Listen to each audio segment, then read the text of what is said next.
Ok, bon, mais bienvenue Serge Dio dans le Bigorre Rugby Club. Merci d'avoir, bonjour tout d'abord, merci d'avoir répondu à notre invitation, c'est très sympa. Donc tu connais un peu notre site, on va parler un peu du rugby amateur, donc de Tournaille en l'occurrence, aujourd'hui de toi, puisque tu entraînes, tu offices à Tournaille. Donc en quelques mots, est-ce que tu peux te présenter? Serge Dio, donc 47 ans. Je suis marié pour l'état civil, j'ai 3 enfants, 2 filles et un garçon. J'ai fait toute ma carrière à Tournaille au niveau rugby, en tant que joueur jusqu'à 33 ans, 33-34 ans.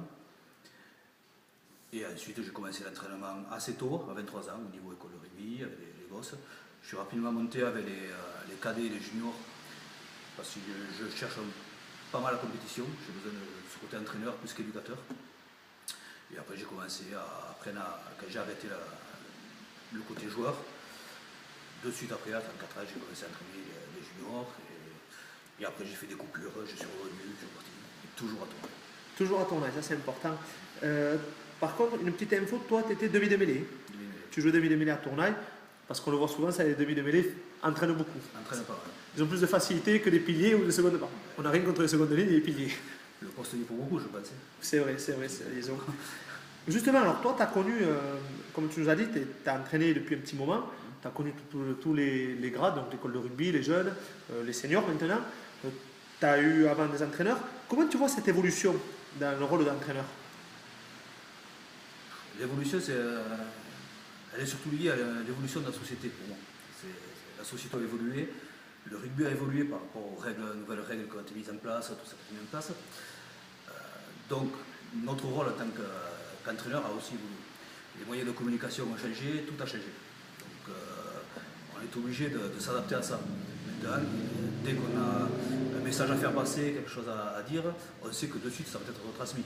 La preuve, de suite on en parle. Donc nous on est obligé de jouer avec ça. Après au niveau entraînement pur et dur, franchement si on regarde le rugby, ce qui se passe sur le terrain, ça n'a pas forcément beaucoup évolué. C'est les à côté. C'est le contexte du club, le contexte des hommes. Les hommes ont changé. En 20 ans, les hommes ont changé. Le comportement des jeunes a changé. Tout a changé. Mais sur le terrain, l'entraînement, pour moi, c'est toujours pareil. C'est-à-dire, si on a des jeunes qui sont motivés, des joueurs qui ont envie de progresser, bon, à nous, à leur faire sentir cette envie aussi, ce besoin qu'ils doivent retrouver en eux. Il n'y aura pas de changement, quoi. Les exercices ne changent pas forcément, on peut retrouver les mêmes choses. Ils demandent peut-être simplement plus de variété, beaucoup plus de variété au niveau, vu qu'on est dans une société maintenant où les gens ont tendance à vite tout lâcher, changer, jeter, vite, tout. Il faut les intéresser plus. C'est ça, peut-être le plus gros changement, être plus varié dans ces entraînements. D'accord. Donc, on dit que c'est justement un changement social, d'après toi. C'est une idée que je partage, moi aussi, je suis un peu d'accord là-dessus. Il faut s'adapter en tant qu'entraîneur. Et qu'est-ce que c'est quand même qui est le plus compliqué justement dans le nouveau rôle d'entraîneur maintenant, qu'on ne voyait pas avant, toi qui as connu justement ces deux périodes différentes? Le côté relation humaine hors terrain, bon, un peu avec le terrain aussi, c'est-à-dire il faut être plus à l'écoute qu'avant des joueurs, parce qu'avant c'est vrai que quand le rugby c'était la principale animation, la seule animation qu'il y avait dans certains villages, dans certains coins, donc si on voulait se voir, il fallait, on allait jouer au rugby, on allait jouer ensemble, de se retrouver le mardi et le vendredi, voilà, on avait des choses à se dire. Maintenant, avec tous les réseaux sociaux, tout ce qu'on veut là, c'est tout à la minute près. Maintenant il faut intéresser. Il faut vraiment trouver des exercices, des trucs qui intéressent les joueurs pour les faire revenir le mardi, le vendredi, avec assiduité. Si on sort complètement le côté, un petit peu, pas complètement heureusement, le côté social qu'il y avait, de se regrouper, de se retrouver, de voir un coup ensemble, cela, ça fait un second. On a le côté rugby, motivation de rugby, et le côté social vient s'y greffer dessus. Il faut qu'ils aient envie de venir s'entraîner, et après viendra le social, se retrouver pour boire un coup ensemble. D'accord. Alors, ça, tu me fais venir à ma quatrième question. Alors justement, sur ces exos, sur cette attractivité qu'il y a autour du rugby, toi, en tant qu'entraîneur des trois quarts de Tournaille, tu mets l'accent sur quoi? Qu'est-ce que tu préfères en fait? Travail du jeu de ligne complètement, ou de la technique individuelle? C'est quoi ton dada, toi? Moi, honnêtement, je n'ai pas de dada, précisément. Mon principe, c'est le jeu de ligne, ça c'est clair, c'est le collectif avant tout, donc, mais le collectif dans sa globalité. C'est-à-dire qu'effectivement, je travaille sur le collectif des trois quarts, mais qui doit s'imbriquer avec des replacements d'avant, du jeu d'avant, voilà. C'est tout un ensemble. Après, on est obligé de passer par la technique individuelle, il faut parler, parce que quand je parlais de variété d'exercices, tout comme ça, la technique individuelle, on va essayer de l'intégrer dans les exercices d'échauffement et tout ça, justement pour intéresser le joueur. Et après, on passera au collectif, qui est obligatoire, on est obligé de passer par là. Mais on est obligé de faire un peu de technique individuelle. Mais moi, principalement, c'est plutôt le collectif qui m'intéresse. D'accord. Donc maintenant, on change du tout au tout, on ne parle plus de la façon d'entraîner. Donc, Tournaille qui est aujourd'hui donc, en première série, qui s'est qualifié justement pour les premières, deuxième séries, maintenant qui est en première série. Donc, tu as vu un peu comment ça va se passer.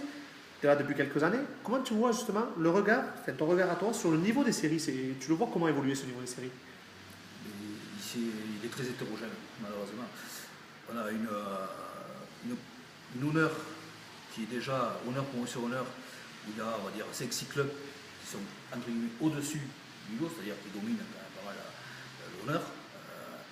Après, on a je dirais, un groupe entre promotion, honneur, première série et le haut du tableau, seconde série, assez homogène, qui est assez homogène, le niveau en dessous de ce honneur, mais qui est assez homogène. Et par contre, après, on a un gros trou par rapport à la quatrième série. Et troisième série, cette année, c'est bon, un contre-exemple, parce qu'il y a deux, trois équipes qui sont au-dessus du lot aussi, qui n'ont pas leur place, je pense, à la troisième série, qui devraient être même au-dessus, style Bazet, style Ravastin et Auriam, voilà, les trois qui tirent au sable, qui ont quand même des joueurs qui leur permettraient de jouer en seconde série sans problème, quand on voit le niveau. Hein. Mais le fond de la quatrième série est vraiment, pour moi, faible, très faible. Plus faible qu'il y a pas mal d'années. Par contre, c'est vrai que toi, tu as dit un truc, tu l'as vu aussi, puisqu'il y a le challenge Berne Bigorre. Ouais. Vous avez rencontré Josbeg, donc qui vous a battu sur les quarts de finale, qui est une équipe qui joue au-dessus en Berne, qui vous a battu peut-être un peu nettement, mais qui vous avez quand même accroché. Je veux dire, en étant chez nous en première série. Je veux dire, donc, c'est peut-être ça justifie, non? Marquisa, mettons. Le niveau entre les comités, bon, c'est très variable. Entre Berne et Armenia Bigorre, c'est quand même assez homogène. Il faut voir que Josbek, il n'est pas quand même le haut du tableau de l'honneur. Ils ne sont pas en bas non plus, ils sont moitié de tableau, du groupe A à Berne. Le haut du tableau, j'ai vu, après notre match, il y avait Lucep qui jouait contre, je ne sais plus qui c'était, Hydro, non, c'était pas Hydro. Ils ont fait, c'était vraiment un bon niveau honneur ici. C'était le haut du tableau de l'honneur ici aussi. Après, c'est comme nous, je dirais promotion honneur, première série. C'est homogène. Bon, Moulin qui a été champion de France, seconde série, qui nous a battu la place à 8e. Ils sont champions de France après derrière. Cette année, ils sont en première série là-bas, ils se qualifient tranquillement. On a joué contre la ZASP aussi, qui est en première série, qualifié aussi pour sur honneur. C'est vrai que chez nous, c'est très homogène. Là, c'est trop dans le championnat, dans le challenge aussi, le BRC a accroché le Marquisa aussi. Oui. C'est vrai que toutes ces équipes se valent, quoi. Ces équipes, d'accord, qui ne sont pas. Ok, d'accord. Donc on peut dire qu'on a une grosse homogénéité dans le regard des séries. Le haut du tableau d'honneur qui est vraiment au-dessus pour moi, ce qui prétend à monter en troisième division, la fédérale 3 plutôt. Et après la quatrième série, le faute du tableau de quatrième série qui est vraiment faible au niveau effectif, au niveau qualité de jeu. Tout. Ok. Alors là, on a fait le tour de ma première partie, de ma question rugby. On va se retrouver juste après pour le questionnaire Valtrap. Alors je te dis juste dans 30 secondes.